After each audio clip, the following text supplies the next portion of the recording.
ஓரணியில சேருவோன்றது விந்தையா இருக்கு, வியப்பா இருக்கு, ஆச்சரியமா இருக்கு, அருவருப்பா இருக்கு. காரணம் என்ன? ஏன் காலம் கடந்த நிகழ்வு ஓரணியில் சேருவன்னு எல்லாம் போயிடுச்சு ஒண்ணு விட்டு. புரியல. இப்போ ஓரணியில் சேருவன்ற ஒரு ஆயுதத்த கையில எடுத்துக்கிறேன். மக்கள பார்க்கல. பொதுமக்கள் வந்து அது ஆளுகின்ற ஆட்சியாளர வந்து பார்க்கல, ஏறெடுத்து பார்க்கல. ஆட்சியாளரை ஓட்டு கேட்க போறது கூட ரொம்ப பிரச்சனையா இருக்கும். புரியல. இவ்வளவு தூரம் பண்ணிட்டு இவ்வளவு இப்ப நம்ம நம்ம சட்டமன்ற உறுப்பினர் இருக்காரு. பஸ் ஸ்டாண்ட் அங்க மாத்திட்டு ஏன் ஓட்டு கேட்க வரணும்னு ஒரு கேள்வி வருமா இல்லையா? அந்த மாதிரி ஒரு சட்டமன்ற தொகுதியிலும் ஒரு அமைச்சர் தொகுதியிலும் இந்த மாதிரி கேள்வி இருக்கு.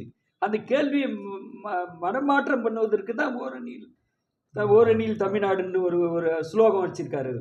இந்த ஸ்லோகம்லாம் எடுபடாது. நிச்சயமா எடுபடாது. என்னதான் உழுந்து உழுந்து பிறண்டாலும் ஒட்டுறது தான் ஒட்டும். புரியல. அடுத்தது எடப்பாடியார் தான் முதலமைச்சர். நிச்சயமா வருவாரு.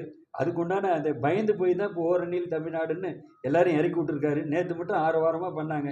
இனிமேல் மட்டும் போய் தூங்கிட்டு வாங்க, நீங்க பயப்படாதீங்க.